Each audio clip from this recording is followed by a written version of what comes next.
Bow. Guess what, people? Yup. It's the podcast you love to hate. It's another episode of The Giants Guys. And how can you live without The Giants Guys? I know I can't. So thanks for tuning in. This is YouTube. Guess who I got? Fla-Guy's in the building. Boom. I've got What's Carl. up, boys? I got Mark. I almost said Marky Fresh. I got Mikey Fresh in the building. And Mikey Fresh or Moneyline Mike is a newly appointed nickname. Oh, there you go. And we're gonna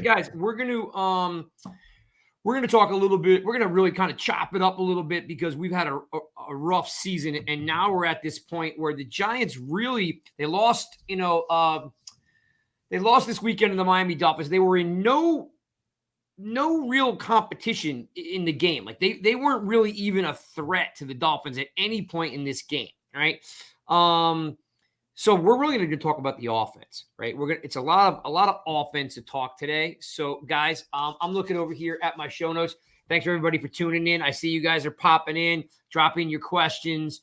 And of course, for the first 20 people in the show, fresh, anybody that pops in, make sure you take their info because I'm going to send out 20 prize pack for the first 20 people that, again, Spartan Mike, I see you. I see you. The banker's there. Let's see. Let's look at it. Oh, looking good, Fla-Guy. Here's Spartan Mike.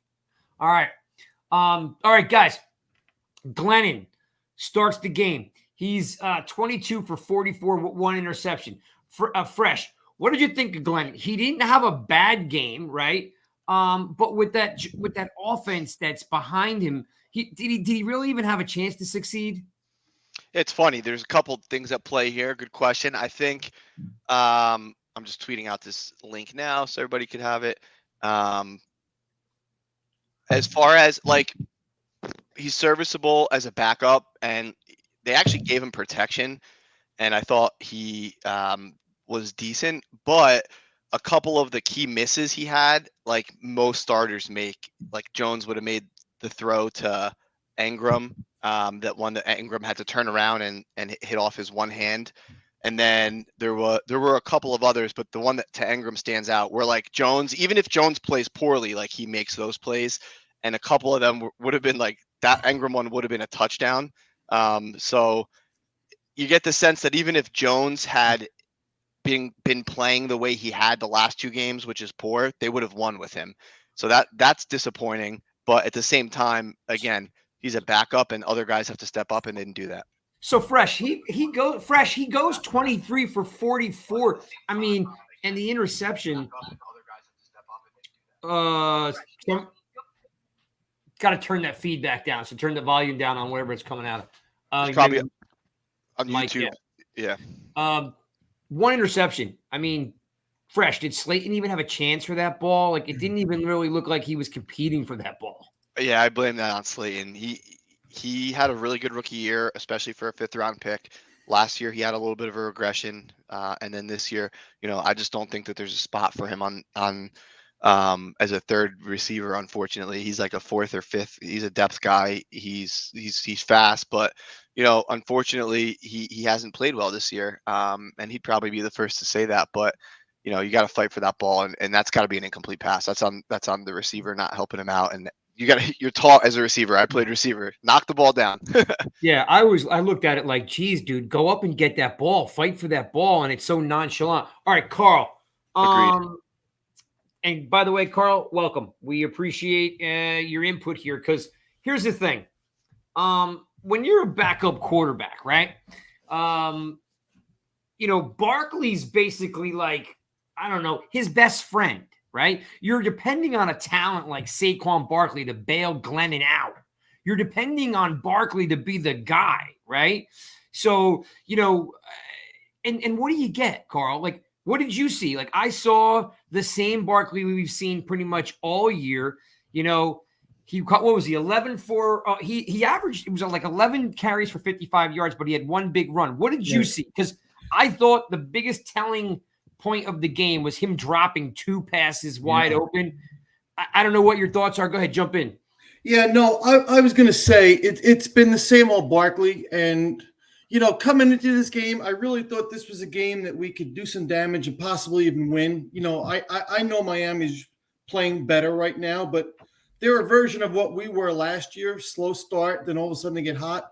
So I expected more out of Barkley, and the drop pass to me, there was two pass plays that really stuck out in my mind. It was that drop pass, which to me is still a lack of confidence in his ability. And maybe he's still thinking about the injuries, and maybe that's taken away from his concentration.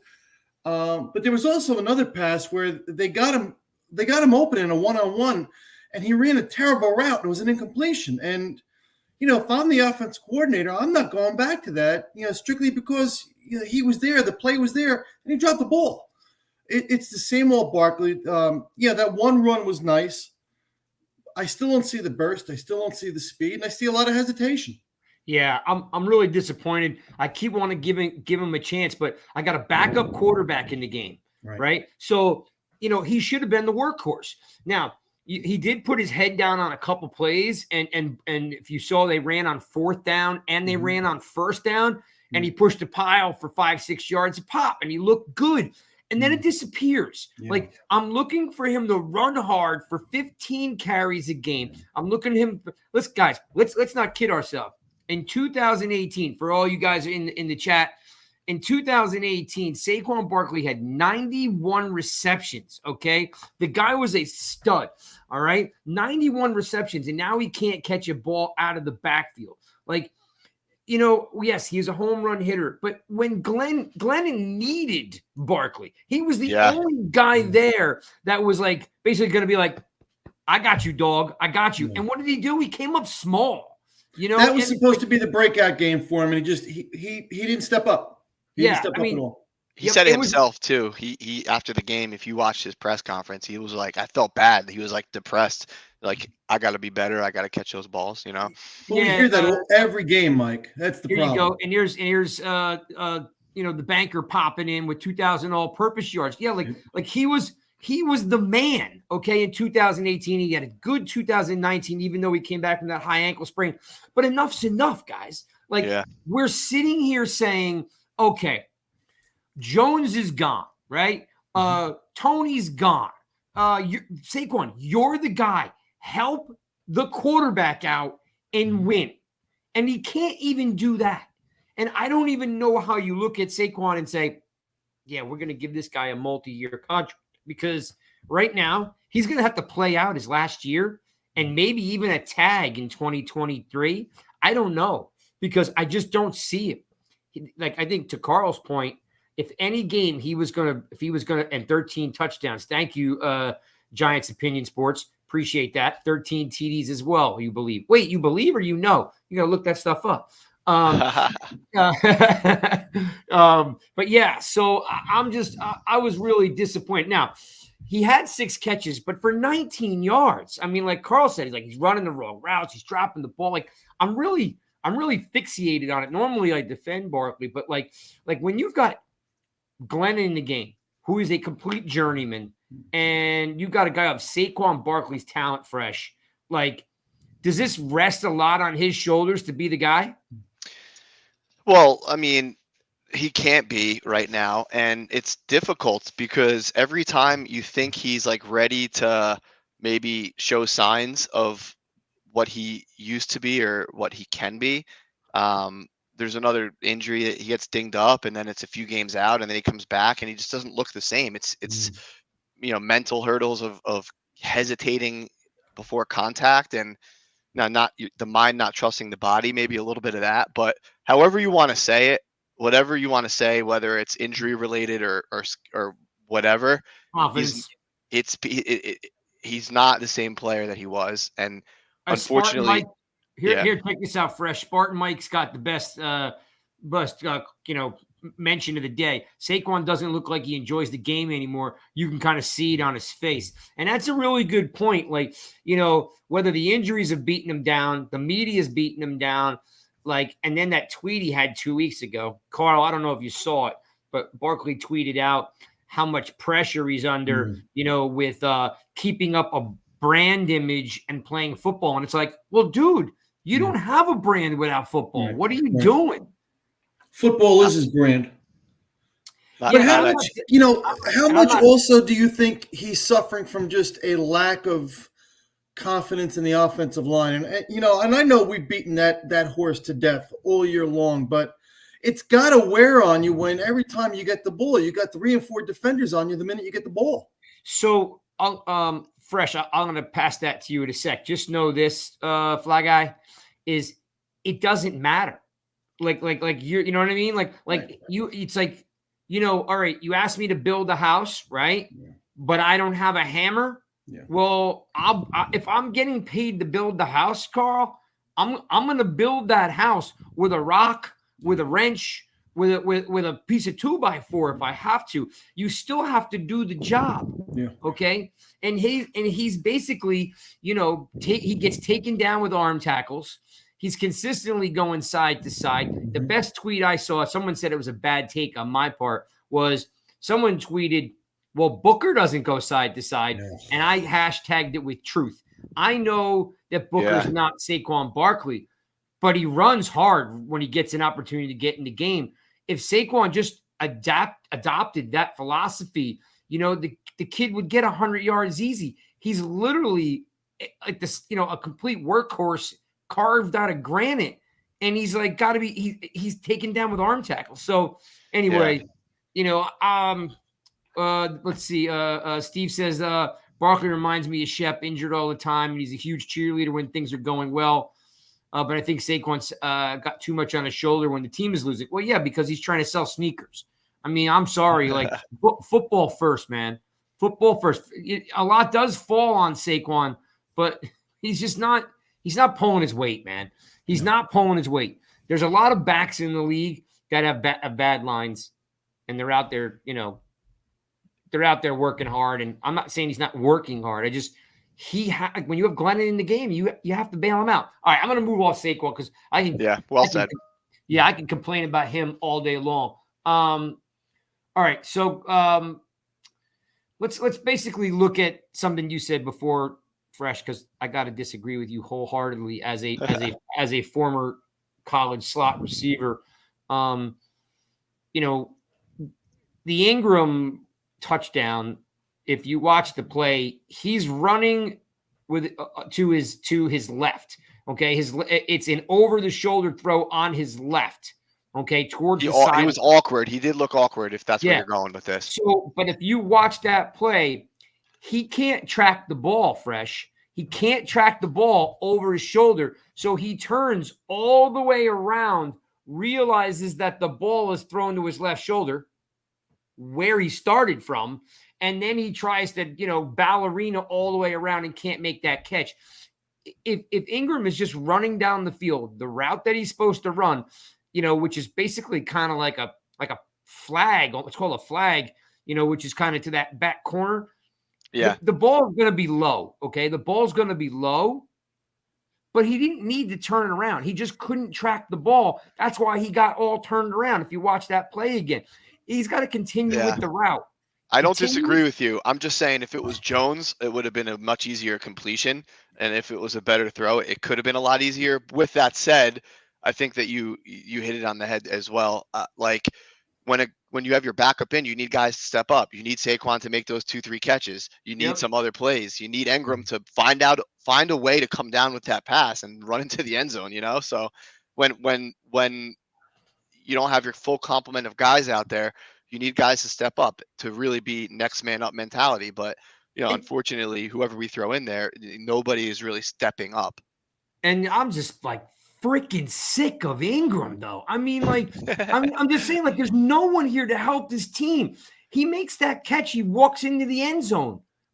Just what are you doing?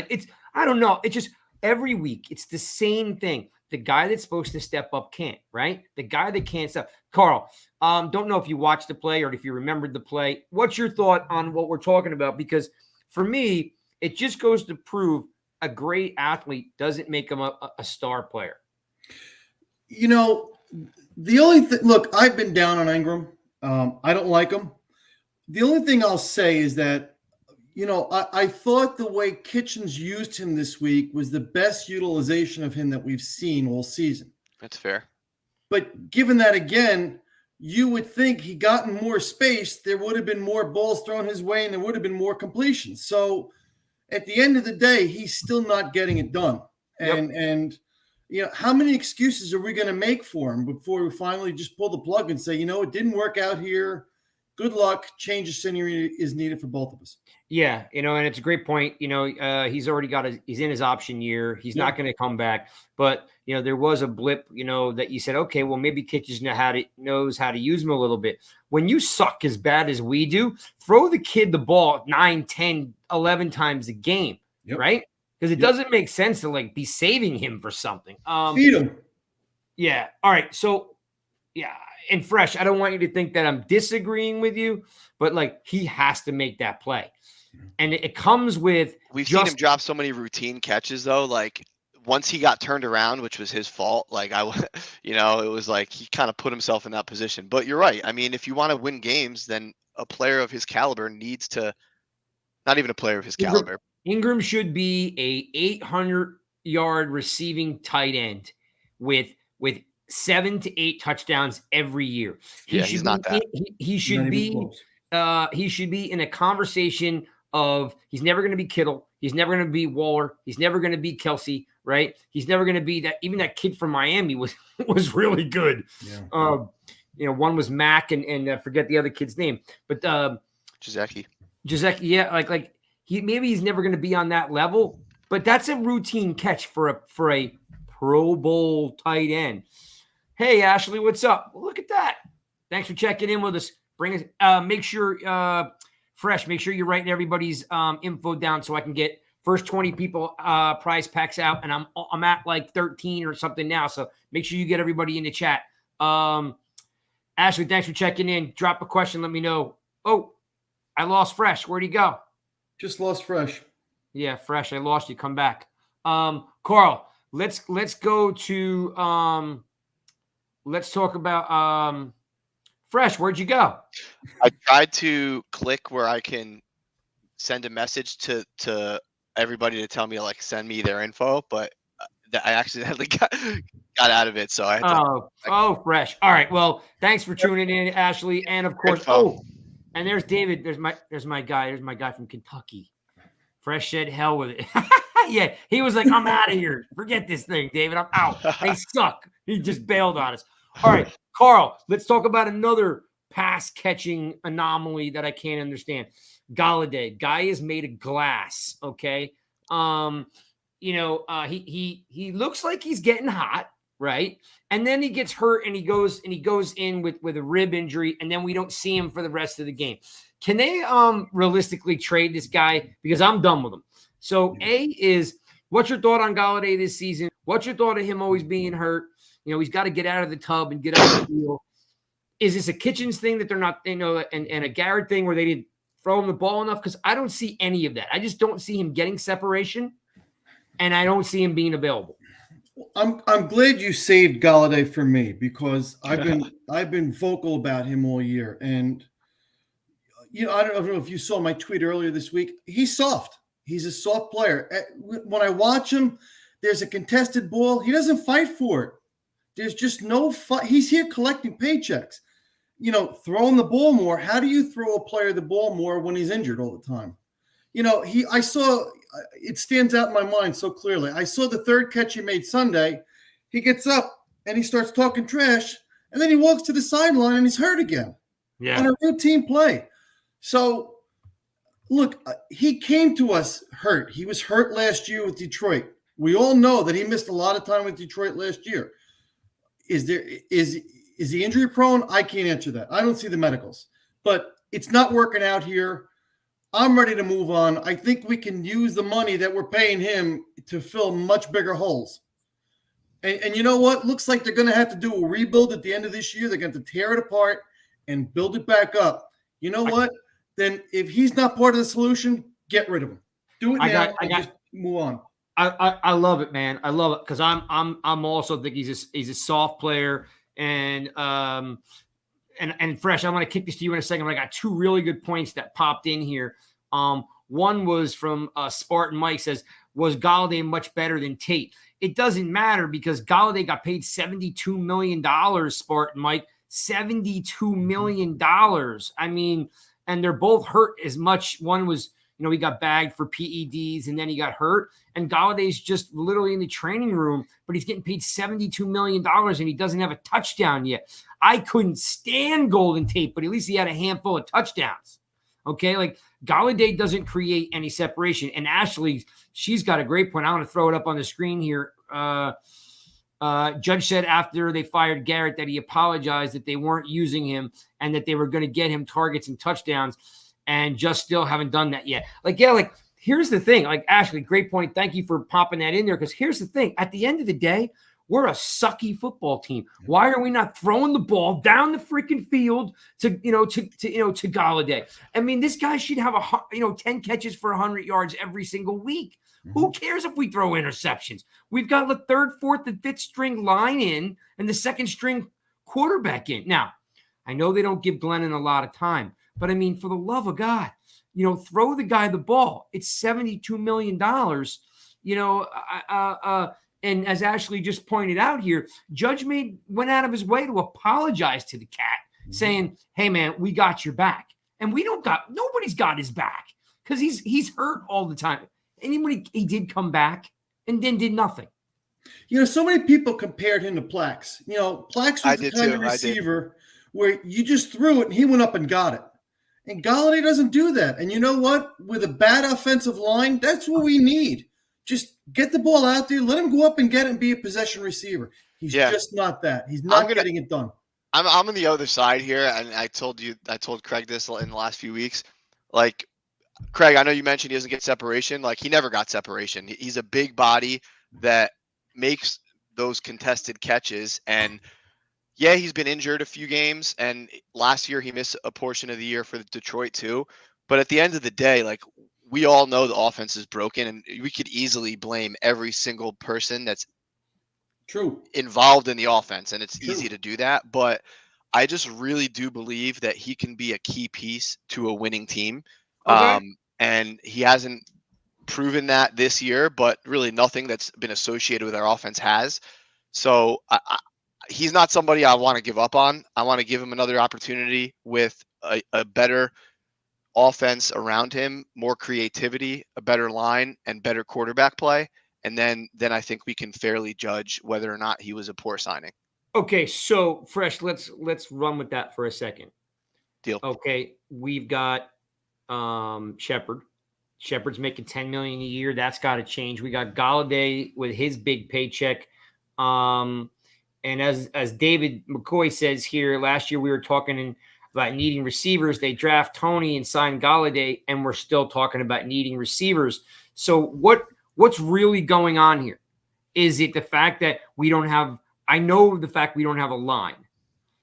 And then we thought we'd get rid of Garrett. We're in week number 2 for Kitchens, and we've barely seen a difference. I mean, listen, I want to go on record here right now to let you know that last week in the Eagles game, okay, they did not trust Jones to throw one 10-yard pass to get a first down to end the game. They ran it twice, and they kicked the ball. They punted the ball away. When any franchise in the NFL, even the Panthers with Darnold, okay, would allow their franchise quarterback to throw one first down. We needed one first down, Fresh, one to end the game. Totally agree. Judge ran the ball twice and punted, hoping his defense would make a play. What kind of garbage is that? And what does that send a message to your quarterback? I don't trust you to make one pass. And now we're in week 2, and we're still not throwing down the field. Like, he threw the ball 44 times, and he had what? What was his yardage? $180. Yeah. Something like that. I mean, what are we doing? Like, we're going to be bad. Throw the ball down the lot. Well, I agree with you there. We're on the same page. You just said it. They haven't had good quarterback play. So like this, it's easy to sit here and rip everything associated with the offense. I just do believe, like, there are guys we could talk about who we want to move on from. Engram, deal. Shepard, deal. He's been injured every single year for us. Galladay, it's his first year here. Like, I think he could be a key piece to a high flying offense. I would like to see another year. So what's up, D Russ? Thanks for hanging out with us, man. So we don't have a QB that can take the top off the defense. See, I mean, if you're a stat guy, D-Russ, if you're a stat guy, I'm not always a huge stat guy, and we try not to do too many stats. We leave that for Bobby Skinner. We leave that for Justin, right? But I will tell you, D-Russ, that Jones can throw a great deep ball. Okay. Yeah. He needs the time. Like, listen, when you're going to take the top off the defense, you need 4 seconds to throw the ball, and he's getting 2.5 seconds. If you get into the weeds on it, D-Russ, he's getting 2.5 seconds to throw the ball. You need 4 seconds for the guy to get down the field when he's making a double or even a triple move, right? Like a guy like, like a guy like Tony. Like a guy like Tony's going to blaze down the field, even a Slayton. Slayton's not a double move guy. Usually, definitely not a triple move guy. So I think that Jones can do it, D-Russ. You need an offensive line. That's the key. But we're not scheming around our shitty linemen. I mean, look, guys, Will Hernandez, okay? They draw up a play for Will Hernandez to pull and pancake a dude, okay? And instead, he runs right by the block, misses him, and Glennon takes it into chops. Yep. Like, how can, like, the IQ level of this team is pathetic. So we're never going to be able, like, we have to scheme around, like, roll these guys out, throw the ball downfield. Because guess what? We don't have the ability to stay in the pocket for 4 seconds. The offensive game plan is, unfortunately, it's built around having a poor offensive line. I mean, you could see it clearly in their game plan week to week. There's a lack of confidence in this offensive line, so they're trying to accommodate that as best they can, and it's not working, and it's not professional caliber play. Yeah, it's pathetic. But it's the same. We've been talking about this for a decade. Every year we come out of the season, what's our 2 biggest holes? Offensive line, edge. And here we are, 10, 11 years later, what are our 2 biggest problems? Offensive line and edge. It's got to stop. Look, the Giants were never going to beat Miami unless they were going to throw the ball down the field because we don't have a line that can run block. Okay. Right. So if we were going to win, we were going to get, because hey guys, let's call a spade. How many great receivers draw pass interference penalties? Probably 90% of them do it. Not our guys. You know why? Not our guys. You know why? Because we don't throw the ball deep. They're not running downfield. Yeah. You know what though? I'm watching the Patriots last night run the ball every single play. Mac Jones had 1 pass attempt deep into the game. Yep. I'm sitting there with my dad watching the game, and I'm like, we're just saying, could you imagine if the Giants had to run the ball the entire game and the defense knew that they had to run the ball the entire game? I was like, I don't think we would have 5 yards in the game. Like, really, the Patriots offensive line and their backs and the way that they design those runs, going off tackle, being a little creative with it, they knew it had to come, Buffalo, and couldn't stop it. That was really fun to watch if you're a football guy. I texted my brother at 11:30 last night, and the text was simple. Now that's an offensive line. Yeah. I don't know what's more funny, the fact that Fresh is watching the game with his dad, and his dad is like more insightful than Fresh is, or his boy Matty D checking in saying that Mikey Fresh is the master of drawing pass interference in Madden. Oh man, absolutely hysterical. All right. So look, the guys, overall arching plan is with the offense that we have, the scheme, the lack of IQ, the line play, the backup quarter play. I'm not really sure how much chance the Giants really had to beat Miami because we all just kind of did one of these things. Ready? We held our breath and we closed and we crossed our fingers, hoping somebody would pop off. That's what everybody was thinking. Like Barkley's going off, Galladay's going off. Yeah. And none of that stuff happens. We don't have that. Moneyline Mike. Oh, that's even funnier. KB's in the house calling you Moneyline Mike. I love it. All right. Speaking of Moneyline, just so you know, especially if you're a Maryland person now, if you're a sports gambler, speaking of Moneyline, go to nygiantsrush.com. Click on the banner. Get the code, gentlemen, for your sports betting. It's the King of Sportsbooks, MGM. $10 on the money line. Okay, if your team scores a touchdown, you win $200 of free bets. So speaking of money line, $10 on the money line last night. You boys all could have won some cash. All right, so let's say, give me one thing, guys, you thought would have made a difference in last night. I couldn't see anything making a difference, but Fresh, if anything was going to change to let the Giants beat Miami, what did they need to do that they didn't do? Is there anything that you could put your finger on? Yeah, score on special teams or defensively, and then again, just have somebody make one of those plays offensively, like we talked about.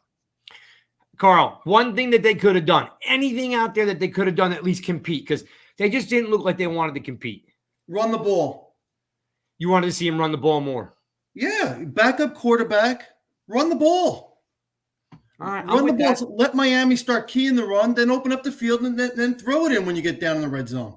I'll tell you, you got all your boys checking in, Fresh. Now Brian's in the room here calling. He's a big Dolphins fan too. He's thrilled. Yeah, they do look pretty good. But I think Fla-Guy has a really good point. I think if they actually used Barkley and Booker like we did with Brandon Jacobs and Bradshaw, we might actually get a little flow going, because Booker runs hard, man. He really does. Thunder and lightning. Yeah. All right. I'm moving on to the next one. Let's talk about what they would say the 800-pound gorilla in the room. Yeah, the Finns are hot, Brian, but they're not that good, so don't get crazy, okay? Though I do like that linebacker you got. What's his name? Phillips. Yeah. Young. He had like 2 sacks in the game. Number 91. I did like him. I like the coach too. He's a good coach. Yeah. Oh yeah. Coach is good. Graham was there. Graham was with him for last year he was with them before he came to the Giants. Yeah. Yeah. All right. Enough of the Finns. They're never going to win anything anyway with Tua as their quarterback. Just kidding, Brian. Just kidding. All right. Let's talk about the 800-pound gorilla in the room, and that's Daniel Jones. I'm gonna give you guys a quick background. Maybe you can tell me who these guys are. Fresh. Charlie Weiss. Do you know where do you know who he used to coach with? Yeah, he was a coach at Notre Dame and offensive coordinator for New England. Boom. Carl, do you know who Romeo Cornell is? Is he? I believe no. He used to be our defensive coordinator. He was the defensive coordinator with New England, and now I believe with Houston. There you go. The key word there was New England. Yep. Fresh. Maybe you're familiar with Matt Patricia. Sure.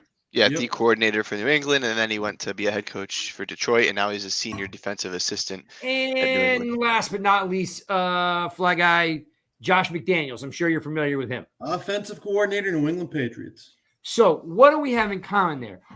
All coordinators that have coached under Belichick tried to be like Belichick and failed. Okay. Well, there's a ton more of those too. Oh yeah, I'm just giving you the big ones, right? Yeah. The big names. I don't know what Judge is doing by hiding this injury. It's a bunch of bunk, okay? Like, just tell me what's wrong with the kid, because a strained neck does not take 2 weeks, okay? You don't sign a guy off the Buffalo practice squad because, he's got a strained neck. Like, you've already got the kid on the practice squad from Michigan State, Spartan Mike's boy. Like, there's something going on in this whole Belichickian way of hiding injuries and not really telling what's going on. It's a bunch of crap. Okay, look, I happen to have had some major disc issues from banging guys in college and high school, and I'm telling you right now, if he can't play, there's only 2 things. It's either a concussion, maybe a high-grade concussion, or he's got cervical disc issues in his neck. Okay, like AKA David Wilson. Okay, that's the only thing it could be. Because a strained neck, I'm sorry. They've got acupuncture, they got massage, they got heat, they got stem, they got cold, they got everything for strained necks. Why can't they just tell us what's going on? Fresh, I'm going to start with you. What's going on with Jones? Is Jones going to come back? Do you want Jones back? And I don't know, roll. Yeah, you know what? as bad as we are offensively, if we even need to make another defense think for a split second that Jones might play with his ability to run, like we'll take any type of help we can get. That's how bad we are. So if he is doing it to mask something, I'm okay with that because we are so bad that it can't hurt. We suck. With that, yeah, exactly. With that said, it's funny, man. In the beginning of the year and even toward the middle, like we all said, like, wow, Jones has really played well. He's done some good things despite the numbers not being great and despite it being, chaos around him. And then he went into the last like 3-4 game stretch when there were plays to be made that he didn't make. It almost looks like we talked about Barkley losing confidence. He didn't look like the same guy. He lost confidence. He regressed in certain areas. He was staring down his receivers again. He was turning the ball over again. He wasn't making the big plays. So I think when it comes to Jones, here's how you have to look at it. I don't believe, based on what I've read, and I'm not a scout, but based on what I've read and seen, you could do a better fresh. You could do a better job scouting players than the scouts we have now. That's true, actually. In the mock draft, I had us taking Trey Smith, who went to the Chiefs in the 6th round, and also Creed Humphrey, who went to the Chiefs in the 2nd round, who the broadcast was speaking glowingly about. Don't get crazy, Fresh. Keep going with your point. I'm just saying, it doesn't take a genius to see that, and Gettleman couldn't see that. He didn't draft an offensive lineman. That's egregious. But anyway, and now Parsons looks like the next Lawrence Taylor. God forbid I say that. And we didn't. But anyway, so I know no one's the next Lawrence Taylor. He looks like a stud, though. With that said, all right. Well, Lori chimed in with great beer. Thank you, Lori. So glad Lori's dropping in, paying attention to what I'm drinking. That's a great fan right there, right? And then and look at that. That's my dad. That's my dad. He signed in under my mom's name, I think. Yeah. We got to get your dad his own account. What's up, Joe B? What's up, Joe B? Glad you're in the house, Joe B. All right. So look, Jones, real quick. So where I stand now. Yeah. Starting over with a rookie quarterback, especially with the upcoming class, is not the answer. If that's your only option, you run it back with Jones and you get a new GM that can make the right guys to turn this around in 1 year. The Chargers turned around their line in 1 year. The Packers rebuilt their line in 1 year. The Chiefs turned around their line in 1 year. It's taken us 4 years. So get a GM that can get the picks right, build around Jones, and run it back if you don't believe in any of these college quarterbacks, which I don't. Option number 2, take a swing at Russell Wilson. You have the extra draft capital.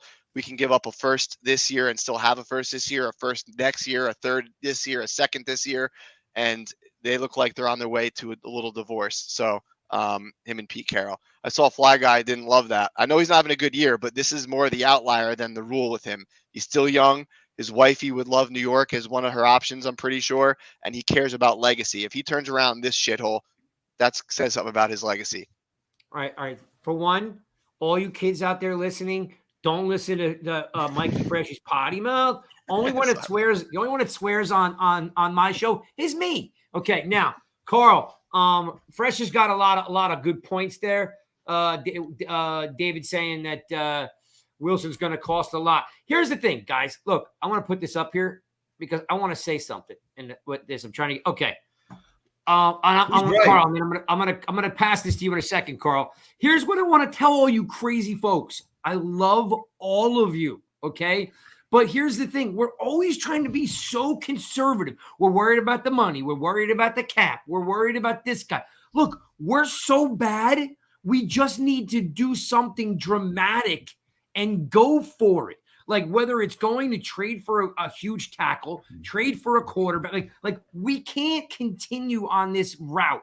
A new rookie quarterback is 3 more years of losing. Are you signing up for 3 more years? Yes, Wilson will cost too much. You're right. We're probably going to have to give up a bunch of stuff. But guess what? If I got Wilson to get me 3 years and then draft another kid or groom a kid, I would definitely do it. Not as my first option. So, Carl, here's what I'm tossing. Can I jump in with one thought? Oh, Fresh, go ahead. Let me ask you this. For the crowd that says, I don't want to give up too many draft picks, let me ask you a question. If you can take our last 5 first-round picks and say trade that for the last 5 years of Russell Wilson, would you have done it in a heartbeat? Thank you. Next. Dang, I was like you trying to drop. All right, so Carl, I don't agree with him trying to hide the Jones injury. So I'm gonna change gears though on you, Carl, because here's the thing. I think this is Jones's team. I think if Jones is healthy, he comes back. Here's the wild card. And let's just say Fromm wins this week. Okay, let's say Fromm plays. He lights it up. What's that? You watch him light it up. Yeah, well, I don't think Fromm is a lighted up kind of guy. He's more of a definitely he's a field general. He definitely more is like people are talking about Jones being a game manager. I think more Fromm is more of a game type of manager, letting the talent around him shine, not running the show. But I'm looking over here. What I was looking for was, that's it. So the biggest issue that we have with Jones is that Judge didn't bring anyone in to compete with him. Okay, like it's just his job. All the positions on the New York Giants were gold. You got given a job. Judge didn't bring in anyone to compete with the linemen. He didn't bring anyone to compete against Jones and to push Jones to be better, right? Kind of like how Eli got drafted and pushed Kurt Warner, and so on. We don't have anyone that competes for a job. You get signed, you get a gig here. No one actually competes. So Carl, can Fromm, if he wins, do you want this to be, Fromm's job, or is it still Jones's job if he's healthy? Play the hot hand. Look, given the year that we've had and the direction that we're going in right now, if Fromm comes in and lights it up, why not keep going with him? We need something to put our hope on. Define light it up. We need a spark. Define light it up. For our offense, 20 points. Yeah, you know what? I was going to say 24, Mike. Look, if he gives me 3 touchdown passes, all right, and you see some flow to the offense, then I go back to him next week. Absolutely. If he shows command and control of this and that he can move the ball consistently, when was the last time we've seen that? Listen, if Jake Fromm throws 3 touchdown passes, I'll run around my neighborhood topless. I don't think anybody wants to see that, but okay. I'm glad I live in Florida, man. I'll tell you that. Yeah, exactly. Fla-Guy's in Florida, so he don't care. He probably does that every day anyway. In fact, when they lose, he's probably running around his yard naked because he's so angry. He's probably burning his clothes in the backyard. I agree with you, though. I agree with you, Carl. All right, Carl. Then tell me this. Wait, hold on. Okay. So you guys are all running around naked. All right, gotcha. All right, if he throws 3 touchdowns, I'm pretty sure we don't be the naked guys. All right. So Carl, do I understand you right that if Jones is healthy next week after the Charger game, which is what, Dallas? I think it's Dallas. Somebody in the chat, find out who they play in 2 weeks. I think it's Dallas. You're trying to tell me that if Fromm wins this week and looks decent, you're saying stick with him, or you're saying go back to Jones? You're saying stick with Fromm. I am. And again, because of the way this season has gone and where this team is at right now, yeah, absolutely. We got nothing to lose. They're all playing for jobs right now, so why not? Fresh. You feel the same way that if Fromm wins, forget the 3 touchdowns. It'd be great to see you run around with no shirt on in the cold. Okay, but if Fromm throws 2 touchdowns, and for some reason, maybe Herbert, who by the way is a stud, if they win, are you saying that you'd also give Fromm another start? It depends how they win. Like, is it like one of those ugly wins, like where the defense, scores a touchdown or whatever, like against the Raiders, or does for whatever reason he have a big game? Like, I think you roll him back out there, because even if, like you had said, Jones might be more injured than they're letting on, or even if it is, like, knowing it could be a neck, like just go with that. If he's got disc issues, fresh, he's done. If he's got forever, you're saying? No, well, again, depending on the severity of it. If he's got a bulging disc in his neck, they're giving him an epidural. You know what I mean? They're giving him stuff to calm it down. But he will be, if he's got a compressed disc in his back, or excuse me, a disc in his neck, they're going to shut him down because, one wrong hit could be the end, like David Wilson was. And thank you, Lori. It's not the Cowboys, it's the Eagles, December 26th, day after Christmas. These son of a bitches are going to ruin my Christmas. Oh my God. Yep. All right. Here's the thing. Mark, our island friend, Mark, has got the point that I was about to bring up, but he beat me to it. Fromm's never actually played in an NFL game. Okay. He's been based, I'm going to ask Fresh, read me off, Fresh, how good he was in college, because he was a really nice quarterback at Georgia. We started as a freshman, but for whatever reason, he dropped down the board and got drafted by Buffalo, and he's been riding the pines. Fresh, give me the stats on Fromm at Georgia. Yeah, so as a freshman, he had 24 TDs, 7 interceptions, and a 62% completion, and he threw for 2,600 yards. Then that's as an 18-year-old kid. Yeah, that's as a freshman in the SEC too. And then as his junior or his sophomore year was his best. He threw 67. He completed 67% of his passes, 2,700 yards, 30 TDs, 6 picks. And then his senior year, he bumped down a little bit, 60% completions, 24 TDs and 5 picks. So his sophomore year was actually his best. Like you said earlier, he comes off as probably more of a game manager than a guy that's going to be dynamic. But I'm not expecting much. I think it could be ugly, but we will see. All right, so now I got a discrepancy, Lori. Michael Stewart, the truth says that it is the Cowboys up after the Eagles.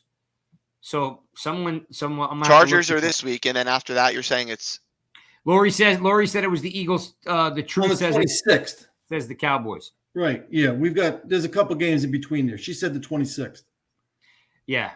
So look, Fromm was a good college quarterback. Your buddy says he stinks.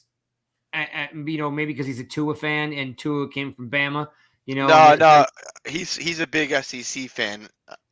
I trust his judgment, but he might just be saying that. He just read me off a bunch of good stats, but his thing is he was never going to surpass or push Josh Allen. No. Did they draft him? Yeah. Is he short? I mean, he's 6'2".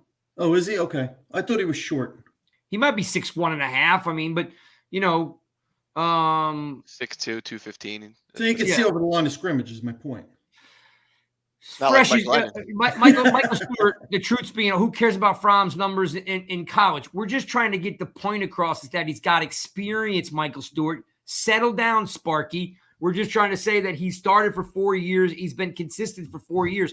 You can't say what he's done in the pros because he's on a team with a Pro Bowl quarterback. He's never going to play in Buffalo, okay? We're just trying to make a point that Mark made that he hasn't played an NFL game. So we're just trying to show that he's got experience in college at a big program and succeeded.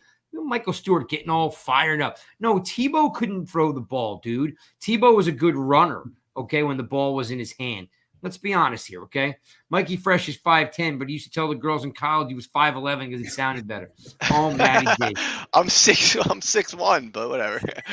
I'm like, what's happening here? All right, so let me ask you this, Carl. The Giants are going to play the Chargers this week. And they have a very good team. Joey Bosa's out. What does it look like? What do the Chargers defense look right now? Like, give me some, where they rank, how good is their defense, like takeaways, sacks, interceptions, anything you can give me that would make me feel like the Giants had any sort of chance. Actually, if we had any kind of offense, we could play with this team. Right now, the defense is ranked 28th. They're giving up a total of 350 yards per game, 210 in the air, 140 on the ground. If we could put together any kind of game plan, we can actually play with these guys. They have 27 sacks in the year, middle of the pack. are there some playmakers? Sure. But, Bosa's out right now. I mean, we're actually not catching them at a bad time. Keenan Allen's in COVID right now. Okay. If we had anything to go to play with here, we can actually play with them. But who has that? Who has any confidence that we can do anything against this team? What's up, George? Thanks for checking in. George A. Oh yeah, all right. D. Russ has got me on Dallas. All right, so look, we know how good Herbert is. Okay, so you're basically saying that if the Chargers do not have a good run defense, if I understand you correctly. 140 yards per game. They're averaging on them. So we're not the team to exploit that. No, we are not. We're not. We don't run the ball well. And the Giants haven't beaten the Chargers since 1998. I mean, it's a long time. Thank you, Spartan Mike, for that tidbit of information. Here's the key. I think if you could use Barkley and Booker as a tandem, I'm always saying you got to get Barkley in space. Booker can run downhill. I don't know. Like, if they're going to beat him, it's going to be on the ground. You're not going to go toe-to-toe with Herbert. I mean, The guy's literally like a step away from being the best quarterback in the league. Right. Like he put up 41 points last week. I mean, the kid can ball. All right. So I don't know. It's a little bit hard to say what's going to happen. Plus, there's no way Fromm can sling it with. Even if Fromm turns out to be has a decent game, I mean, he's going to be a little gun shy and a little shell shocked. We don't have a line, but even if he, as Fresh said earlier, that Glennon got some decent blocking. Yeah, I mean, he still is not going to be able to go toe to toe with Justin Herbert. They're just totally two different athletes, especially at this is the game you want to have a running game because you want to keep Herbert off the field. Correct. You want to burn the clock. Right. Time of possession. Yeah, look at that. See that? Boom. Joe B knows. All right. I'm going to give you a little speed round here. Ready? Because I can't really see outside of Xavier McKinney, Andrew Thomas, and Kadarius Toney. I don't see a lot of value in the rest of the team. Okay. I feel that we have a bunch of overpaid, soft superstars that are worried about their brand. And which is fine. They're entitled to be businessmen, but they still got to play ball first. So I'm going to give you each a name, and I want you to tell me if you want them to stay or go. All right. Fresh. I'm going to start off with you. Of course, Jones, you want him next year. And I don't care why you want him, but do you want Jones to stay next year? Like I said, that's contingent upon if they can strike a deal for Russell Wilson. Let's say they can't. Then yes. Carl, you want Jones to stay? Yes, because I don't want Russell Wilson. Well, there's other guys. It's not just It's not like one or the other. Well, actually, there really isn't a lot of options when it comes to QBs. The reason why I want Jones is because he's on a cheap contract. Cheap contract. He's on his rookie contract, right? Yeah, I don't want to go out and spend money on. Right. Because David McCoy was saying, we spent a lot this year and look what we got. 100%. I'm only thinking that we need to make one big move somewhere, right? I don't know what it is. The cap's going to go up. I don't know. Michael Stewart, what's the cap? 280 this year? I know it's going up. All right, second player, Galladay, Fla-Guy. You want him to stay and develop, or you think he's too much and get – okay. Gone. He was like, I didn't even get the word. I didn't even get the half part of his name. I was like, Galladay. He's like, yeah, I know. I'm keeping him, but I don't think you can get rid of him without. No, it has to be a trade. Yeah, so I mean. And you would need a team to eat his money because his dead cap money's crazy. I'm keeping him. I want him. Okay. I would like to trade him. I just don't know if anybody would want to trade for him because they saw the fact that he missed 5 games this year and he's like one step away from being in the tub in the training room again. So I don't know how they're going to get rid of him, but his attitude sucks and I'm not a big fan. Player number 3, Sterling Shepard, Fla-Guy. You want him or not? Tough one. I can go either way on that, Craig, to be very honest with you. If you're going to put a gun to my head, I'll keep him. Go ahead, Fresh.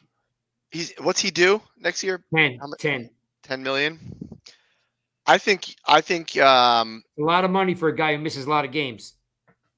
it's the last year of his contract. You know, if you can deal him, get some decent value, I don't have a problem bringing him back. You just cannot rely on him to be one of your top 2 or 3 receivers because you know he's not going to play all year.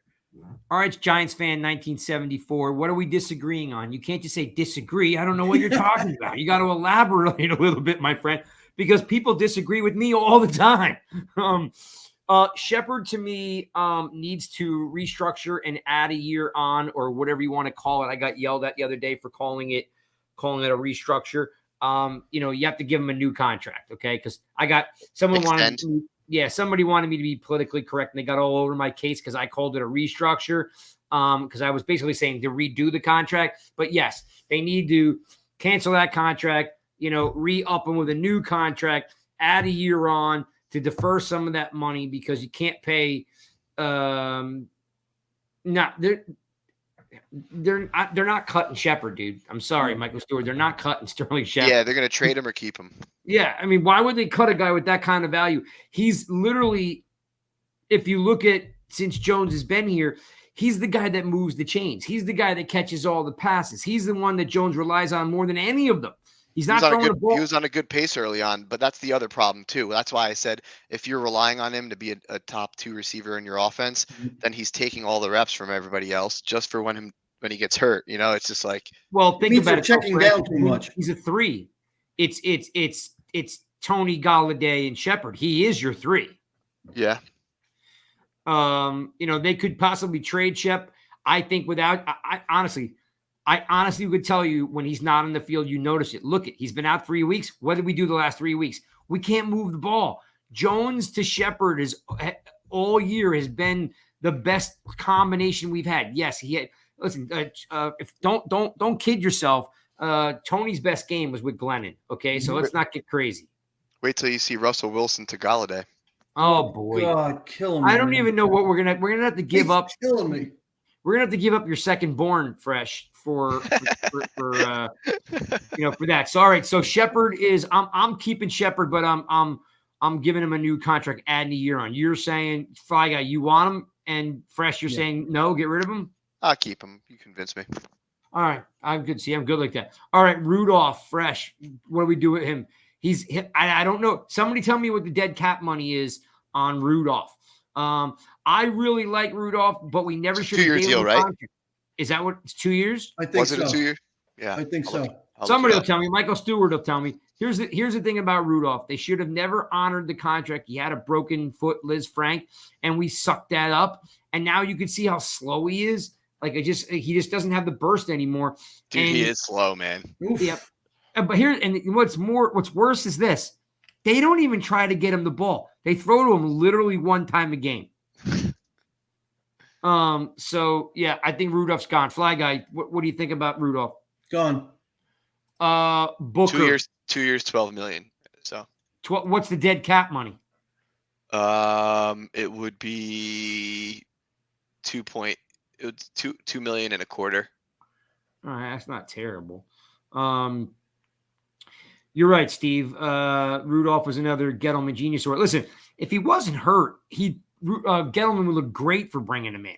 But the fact that they honored the contract with a broken foot, that's the problem. That Gettleman totally just blew it.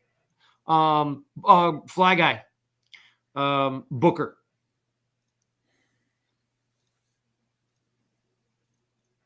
Keep him. Yeah, I like that. I think Booker's got to stay too. He runs hard, and we need a different type of pace back. Go ahead, Fresh.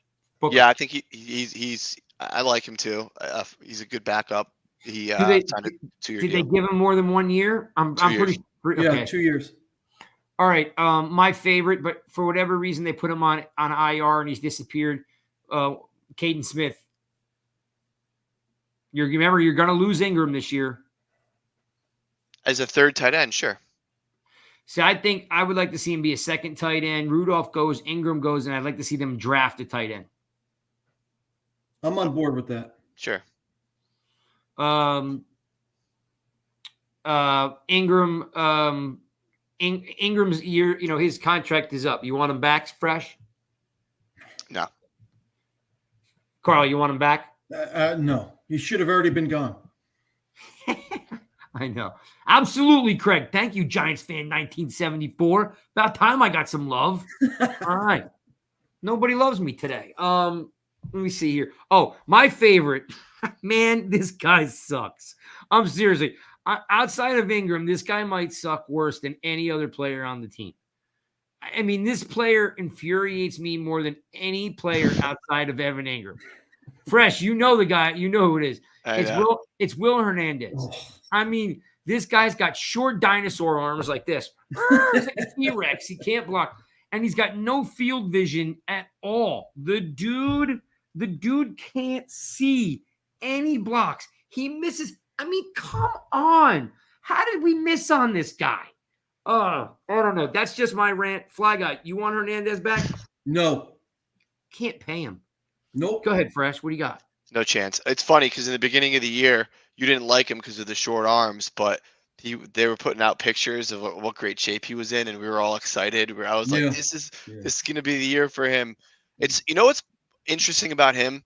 The plays that we get blown up for like a 5-yard loss, like he gets beat like so quickly, it's mind blowing. Like it's like how do you get beat that quickly? I'm gonna tell you that no one ever talks about this. And the banker, Steve. Yes, we're gonna talk about Jimenez and Carter in a second. Here's the thing that no one understands about. Yeah, Hernandez is God against twists and stunts, right? Exactly. So here's the thing that no one understands about Hernandez. He has no field vision. So if someone's coming on a twist or a stunt, like we need to change your handle, Giants Opinion Sports. Like how about Goss, G-O-S or something? We need to figure something out because like it's just it doesn't roll off my tongue. Giant. It's not even Giants. It's Giant Opinion Sports. It's tough. We got to work on it. Hernandez is God against twists and stunts. His point is the fact anything that's outside here, guys. Right here, if you can see me, anything here, anything that's not right here, Hernandez cannot see it. He's got no field vision. His head is never on a swivel. I cannot stand this guy. And you guys all defended him because I said he had short arms. All right. So Hernandez goes. He's going to be too expensive to keep. All right. Slayton. Someone look up Slayton's deal out there in YouTube. Well, it'll be his 4th year. And on his rookie contract, and he was a 5th-round pick. So I don't know how. So that means he's done. Most people say Goss. All right, Goss, that's it. You're now Goss. Unless it's gas, but that would really be weird. So I'm gonna go with Goss. Fla-Guy, Slayton. I mean, like, can he make the team? Like, do you give him a 2-year deal and you bring him back as a 4th receiver? Because we still are always thin on receivers. No, you really okay? You want to chop him? I want to tear it all down. Yeah, he's a tough one. Your dad says he's got to go. I think there's a time and a place for a guy that like has shown that he can make some big plays, but he drops the ball a lot. And this offense and this team isn't the time or a place for that. I would rather have a guy that has a low ceiling, is not going to make big plays, but when he's out there, he's going to catch the ball when it's thrown to him as my 4th or 5th receiver. In this situation, especially with the other guys we have being quote unquote boomer bust with their injury and big play potential, like John Ross and Tony. And so he can't be on this team. I'm sorry, you got to make tough decisions sometimes, but I just don't think there's much room on any NFL roster for him, period. All right. To kind of circle back to what the banker was saying, Steven, and it's not on our list here, but I don't want to neglect the fact that Carter was your boy, Fresh. Carter was your boy. You were writing hot takes down that this cat was going to get like 11.5 sacks. Last year, yeah. Jake, we led the show. Here, let me pop Jake's comment up here. Yeah, Jake, we led off the show talking about how Barkley sucks, and I'm fine with leaving him. Yeah, well, he's going to play out his rookie year. We don't need to rehash Barkley again, Jake. But yeah, we're going to let him play out his rookie year because I mean, he's got that 5-year contract as a first round pick. But the next year he's going to have to play a tag or go because he's not getting it done. You're not still sticking up for Zoe Carter, are you, Fresh? He's terrible. No, his rookie contract's done, right? So yeah, I don't think I mean, again, if he's a guy that if he were to come back for like cheap, I would do it. But and he can compete. I mean, you're gonna have to sign somebody else anyway. Like if he wants to come back for like the minimum or whatever. The Giants are gonna draft an unbelievable edge rusher. We're not gonna need him. Zimenez, though, I will say this: he's got another year on his deal. Exactly. He's cheap backup. Okay, he's just a backup player. He was the first player ever drafted from Old Dominion University to make it to the NFL. It's a good story. He didn't pan out, but he's still a good backup. So but he's always a healthy scratch. How could you really say that? I think it's just because they found Roche. You know what I mean? Like, so, you're looking for, they're going to draft an edge. Remember the best years that we had five rushers, right? Tuck, O.C. Kiwi, Tollefson. Like we right now have Ojulari and Roche, and that's really it. So they're going to draft a guy, right? Yeah. You're hoping to draft a guy in the first or second round, preferably the first round. And Zimenez is just a backup. Like I'm saying, like he's just a backup, and he doesn't cost you anything. You know what I mean? Like, so I'm not saying like right now they can't find what to do with him, right? Because he's a healthy scratch. But maybe he goes. Maybe he does go because he doesn't play special teams. What's up? Hey, Joseph Clark checking in. What's up, Joe? All right. How about Pert? To me, I can't figure out why the cat doesn't play because if they don't want him to play right tackle, then I can't understand why they don't start giving him reps at guard. Like we can't throw away a 3rd round pick. And Rob Sale, who by the way could go back to college for all I freaking care. Like, let the let Pert play. Yeah, but they just said, what was it, 2 weeks ago, that he's not even a good practice player at this point. He's got no motivation in practice. He's he was what, from Connecticut? Yeah, UConn. Yeah, all right, UConn. So fun. You know what? Not for nothing. If you're going to draft these guys in the 3rd round, go chalk. Go get somebody out of a big school. Stop with these small school, needle in a haystack reaches, thinking you got something that no one else knew about. You know what? That's a great point because they got lucky with Will Beatty, who came also out of UConn. They thought they were going to strike it again. But here's the thing, Fla-Guy. Do you really think of all the shenanigans that Gettleman and Judge are pulling up, you really think Pert's got no heart? I saw him throw Marcus Golden around. Speaking of Marcus Golden, Mr. Clark, I saw him throw Marcus Golden around like a rag doll. Like, he doesn't, I don't know what his deal is, but like, look, even it's tough. They say toughness or whatever. He said, like, I don't know what's going on, but if you can't get on the field over Nate Solder, like, I don't know if there's a spot for you in this league either. Every squirrel finds a nut, Craig. I mean, maybe he just had a good play. What about Isaiah Wilson that they signed? He's not ready. He's just not ready, man. That cat's so out of shape. I mean, he'll kill over on the field. He'll literally go like this. For next year. I think he becomes a big. If he can get in shape for next year, he becomes a big, run. Because we have no one that can run block. I think he becomes a big run blocking guy. Maybe they get him some reps in the Redskin game at the end of the year, but Judge likes these projects and shit like that. I don't know, but good. Look, at the end of the day, in regards to Pert, and I don't mean to interrupt you. I apologize, but I think we need to face the fact that Pert's going to be our 3rd round miss. Now, is he going to be someone that maybe he's depth and he can, he could fill in an injury? Okay, I could be convinced of that.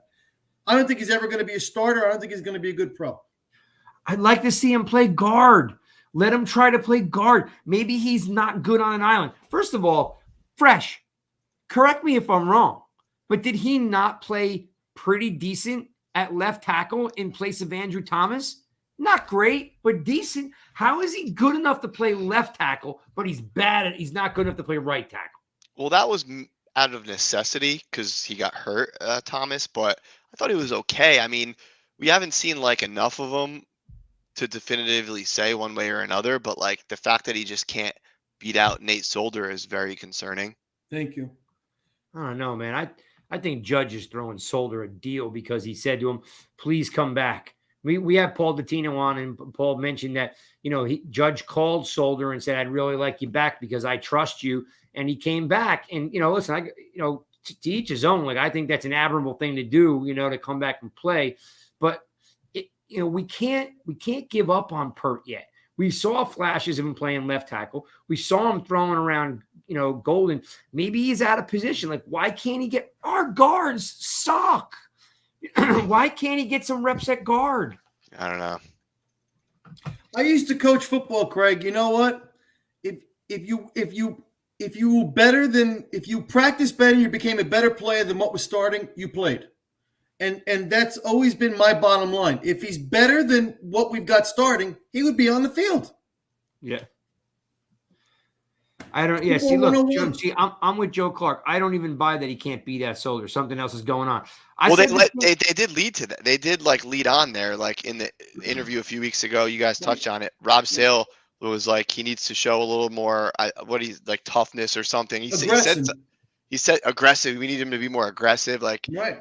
If you read between the lines there, maybe I don't know. Maybe he's not running laps with the team in practice enough. I don't know. I just want to see him and see if he can't play tackle, let him try guard, because our guards are horrendous. I mean, absolutely horrendous.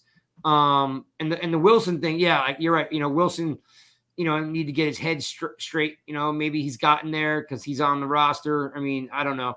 Oh yeah, shout out to what do you call? Wait, where'd it go? Hang on, where's his first one? I lost it. My guys from Bird Gang, he popped in, and then like all of a sudden it was like, oh, there it is. Boom. Yo, yo, yo. Or I should say, ho, ho, ho. It is holidays. Just wanted to thank you for going on the Bird Gang's 31st show. Happy holiday season, green to you, Mikey Fresh and the Fla-Guy. Cheers, fam. That's that. Yeah, put it this way, guys. That's a good dude right there, and that's an Eagles fan. He's a good dude. Much mad respect for those guys. I did a show with them a couple weeks ago. They were great guys. All right. So let's wrap this up with this. We got Fromm playing. We don't run block well. We don't pass block well. We're playing the Chargers. In LA. Yeah, in LA. It could be a bloodletting. Oh.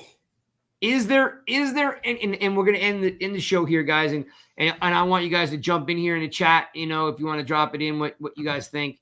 Yeah, very classy, 100%. Those guys are good guys. If Herbert beats them 41-3, because we can't score touchdowns, any chance they fired Judge, Fla-Guy? End of the season, you mean? No. After the game. If we get beat by 4 touchdowns on Sunday, any chance that Judge doesn't survive? No, he'll finish the year, but there's no guarantee after that. Do you want him back?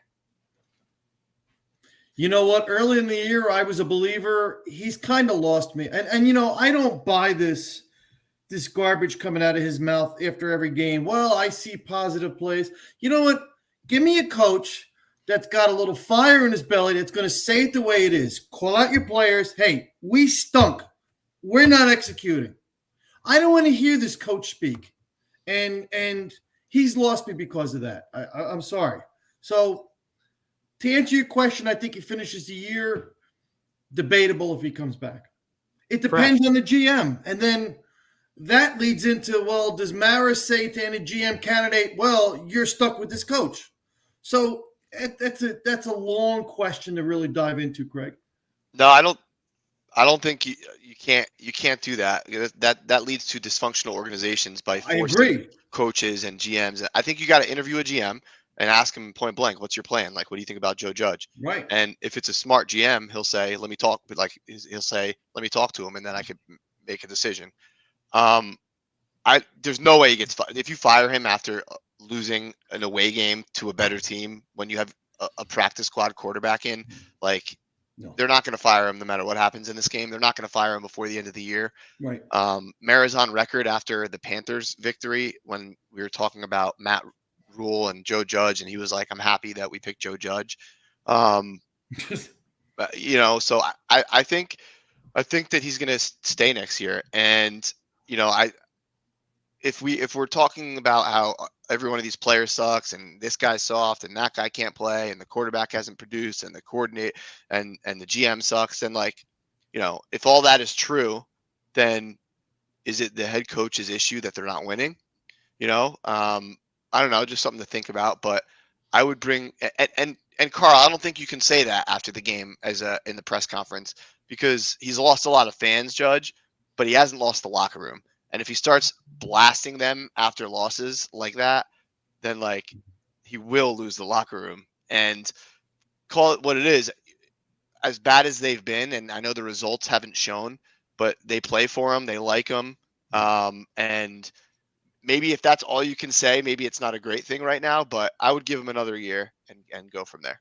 All right. Well, real quick, I'm going to say two things. One is I got to put this on the screen because I don't want to sound like a jerk, but I gotta address this. Jake, I love you, dude. I love you.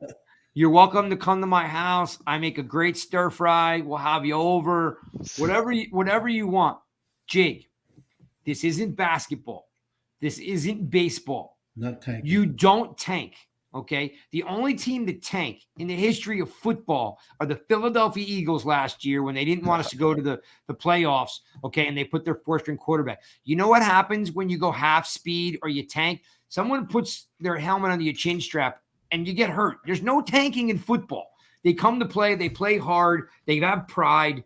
Okay. You can't tank in football. It's hashtag don't be a Doug. Okay. That's what it is right there. Hashtag don't be a Doug. Doug Peterson's the only guy that's ever tanked, and he got blackballed and fired for it. That guy may never coach again.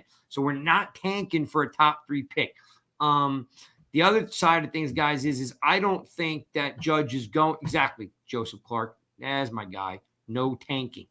I don't think Judge goes because I think the Maras are going to say, you know, that he had no resources because the entire team was hurt.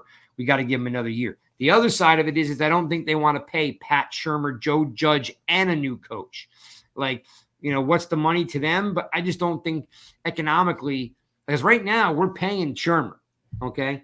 I don't think they're going to want to pay Judge and then another coach. I think he's going to get another year, but something's got to give and something's got to change. We don't have, and I said this earlier today, we don't have guys on this team that love football. Okay, so yes, Fresh, he hasn't lost the locker room, Fresh, but we got a lot of lifestyle guys. We don't have any football players. Like when I think of the Ravens, those cats love football, right? When I think about like the Chiefs, those cats love football. You know, when I think, listen, whether you hate them, love them, or hate them, when I think about Dallas, those cats love football. They got dogs. Okay, we don't have anybody, Fresh, that loves football. They have smiles on their face after they lose. They're taking Instagram photos and they're off on their charities and all, you know, whatever they're doing. Like there's no fire in the belly of the players we have, you know. So I don't think Judge is going anywhere, and I don't think Judge has lost the locker room. But if next year, if they're going to win, Fresh, like someone's got to come on here and go like this. Time out. Enough's enough. Thank you. You know what I mean? And you know, the only person, I hate to say it, Fresh, is going to come back to what you said. There's only a really small handful of guys that can do that. You know who one of them is? Continue. Russell Wilson. Oh, I think we got some of those guys on defense. No. They don't have that alpha dog in that locker room. Yeah, he's not there. Like the only guy that could speak would be Blake Martinez. You hope he Logan comes Ryan. back. He's done nothing. He's non-existent, Fresh. He's non-existent. I think he's played pretty well. Fresh. No. The only guy on that defense, they've all played pretty okay. Like Adoree Jackson stunk in the beginning, and he's had a better year. Leonard Williams is having a nice year, not a great year. Ojulari is kind of flashy, hot and cold. No, I'm talking about a leader. I'm talking about a guy like, listen, you put Tom Brady on the Buccaneers and they win a Super Bowl in his first year. Like, you know what I mean? Like, yeah, there's not a lot of Tom Brady's walking around though. No, but you need a guy to turn this franchise around. The franchise is a bunch of like they lost all their fire. Like you lost Blake Martinez and you lost you lost Gates, right? Like there's nobody with fire. Nobody's fighting anybody. Gates is fighting Aaron Donald, right? Yeah. Like, you know, McKinney's more of a quiet leader. Jones is a quiet leader. You know, I know Gus or GOS. You don't stop at the Russell Wilson. I'm not saying they're going to get Russell Wilson or go for Russell Wilson. I'm saying that type of individual that can come in here and command respect out of the gate. Strahan, Tuck, those kinds of guys. Yes. Again, bring back Jake. Antonio Pierce. Yes, that's my premise. The New York Giants have no identity. Right. Okay. The New York Giants don't have hey, Fresh. How many times you hear a team losing and they have a closed door meeting with the players? Like our guys are like, hey, check out the new Yeezys I got. I mean, like, yo, check out this, this chick that I met in Texas last week. Like, there's no dogs on this team, dude. Like, there's no dogs. I'm not saying get Russell Wilson, but how are you going to get someone to come in here and take over? You need a TJ Watt. Alpha male. Yeah, I'm not against getting a couple alphas on the squad. Yep. Bring them along. I'm going to tweet at Russell Wilson and see if he wants to come play in New York. Thank you. All right, so listen, guys, that's Fla-Guy. That's Mikey Fresh. This is another episode of the Giants, guys. Okay, couple quick housekeeping things. One, play the props. Go on nygiantsrush.com. Go up to the navigation bar. Click play pickup. Prop bets don't cost you a dime. It's like a pool, okay? If you win enough of the pools, prop bets, if you win enough, you get free gear. You want a new Jones jersey? Go get it. Anything you want. Play the props, okay? They're fun. They're all like, it's like basically how many games will Fromm win? 5 or 4? Like, just play the props. They're on nygiantsrush.com. They're our sponsor. They're supporting us so we can bring you all these great shows. So play pickup. Secondly, it's not too late. You're probably getting on the borderline of shopping at the NY Giants Rush store. I see you guys have been in there buying hoodies and all sorts of cool stuff. If you're going to do it now, because they're slow. One thing that I have not done is find another vendor. My store is slow. You're right up against the gun on getting that stuff for Christmas. But there is 30% off everything in the store. So have at it. Have some fun there. Third thing, I made an announcement that I'm going to be dropping some really, really, really cool content. I mean, probably the best thing that we've done as a group in years, maybe ever. I'm going to be dropping it. I put a poll out there. When do you want it? Friday, Saturday, or Sunday? And then when we're off the air, I'm going to talk to the guys about it. It is fantastic. I mean, it is the best thing we've done. Lastly is go to the YouTube channel and subscribe. Okay. When you subscribe, you're hooking us up. Please subscribe, like, favor, comments, tell us what you want to hear. Tell your friends, tell your family members, tell your coworkers. Exactly. This will be on YouTube. You can always pass it around. We're also on Spotify and Anchor and in Google and Apple. That's Fla-Guy. Okay, that's Carl. He is part of the Rush family. Show him some love. Hit him up with a follow. Talk him up. Mikey Fresh. Hit him up. Talk to him and the rest of the crew. Spartan Mike, The Truth. And we're bringing on the Banker, which is South Florida Steve, but we've nicknamed him now the Banker. Okay. All right. So, because I love my nicknames. Guys, super peace to all you guys too. Love the fact you guys all came in. For the top 20 people that came in tonight, I think Fresh, you got everybody, all the people? I put them in our group chat, but it's just their saw that. names on this. That's fine. We could always hit them up. So we got like Mark and Lori and GOS and Joseph Clark and there was a couple other guys that popped in, a couple of your boys, Brian Palma, KB. If you're still out there, KB, definitely we'll get KB's info and a couple of you other guys. I have a bunch of posters I got to get rid of and a bunch of stuff I want to fire out to you guys. So one, peace and love. You guys are great. Appreciate you guys all. Good night. Appreciate you tuning in. We're the Giants guys. Peace out.